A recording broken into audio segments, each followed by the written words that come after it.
La peur des morts.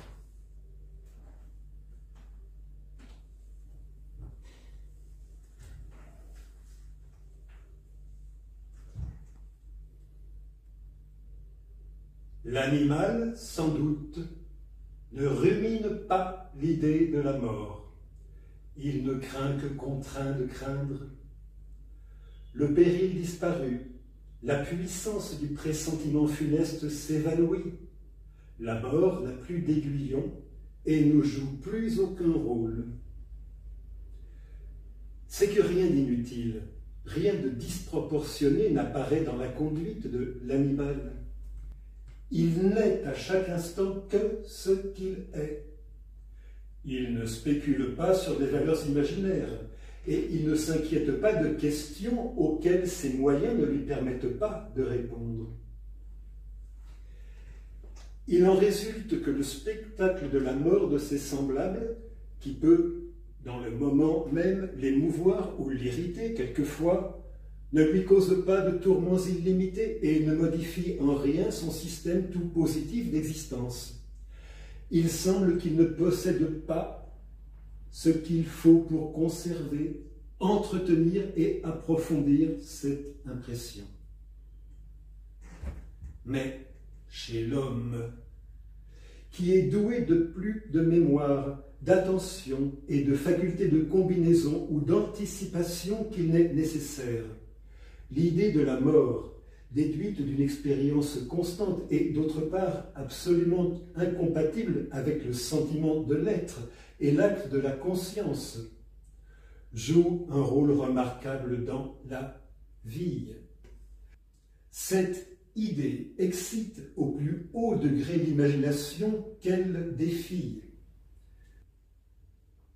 Si la puissance, la perpétuelle imminence et en somme la vitalité de l'idée de la mort s'amoindrissait, on ne sait ce qu'il adviendrait de l'humanité. Notre vie organisée a besoin des singulières propriétés de l'idée de la mort. L'idée de la mort est le ressort des lois, la mère des religions, l'agent secret ou terriblement manifeste de la politique, l'excitant essentiel de la gloire et des grandes amours, l'origine d'une quantité de recherches et de méditation. Parmi les produits les plus étranges de l'irritation de l'esprit humain par cette idée, ou plutôt par ce besoin d'idée que nous impose la constatation de la mort des autres, figure l'antique croyance que les morts ne sont pas morts ou ne sont pas tout à fait morts. Rechercher les formes primitives de cette conviction, qui ne peut guère s'exprimer, comme je viens de le faire, qu'en termes contradictoires, est l'objet de l'œuvre la plus récente de Sir James Frazer, La peur des morts. Citation. Les hommes, pour la plupart, croient que la mort n'abolit pas leur existence consciente, mais que celle-ci se poursuit pendant une durée indéterminée ou infinie, après que la frêle enveloppe corporelle qui avait logé quelque temps cette conscience a été réduite en poussière. Telle est la proposition initiale de laquelle procède le dessein de l'auteur, qui est de nous représenter au moyen d'une quantité d'exemples ce qu'on pourrait nommer la politique des primitifs dans leur rapport avec les esprits des morts. Sir James Frazer nous montre que les non-civilisés éprouvent à l'égard des esprits des morts presque tous les sentiments que l'homme peut éprouver à l'égard des créatures vivantes. Chez les uns, la crainte domine, chez les autres, l'intérêt, chez certains, l'affection. On voit chez ces derniers une sorte de familiarité s'établir entre les morts et les vivants d'une famille. Les parents défunts ne sont pas redoutés, mais leurs cadavres sont enterrés dans la maison. Et l'on espère que leurs âmes, quelques jours, se réincarneront dans un enfant qui naîtra sous le toit familial. D'autres peuplades essayent d'exploiter leurs esprits, d'obtenir leur assistance ou leur faveur dans des travaux agricoles ou bien dans les entreprises de chasse ou de pêche. On s'efforce parfois de leur tirer quelques oracles. Il arrive assez souvent que les phénomènes accidentels et funestes leur soient imputés. Famine, sécheresse, coups de foudre, tremblements de terre sont mis à leur compte. Comme nous-mêmes, mettons quelquefois ces redoutables événements à la charge des taches du soleil.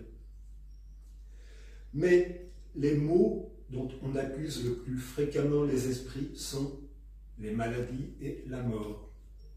Toutes ces croyances engendrent une quantité correspondante de rites.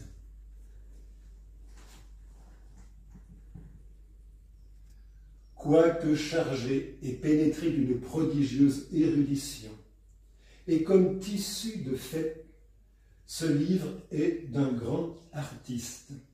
Sa savante simplicité est le fruit d'un travail exquis.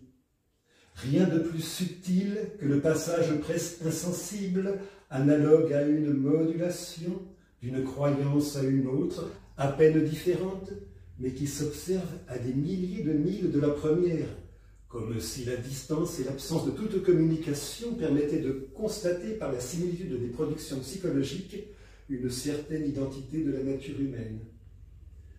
Peu à peu se dessine dans la pensée du lecteur de La peur des morts l'idée étrangement poétique d'une ethnographie des âmes en peine, une science et une statistique démographique des fantômes flottant par millions ou milliards sur le globe, depuis tant de siècles que l'on meurt.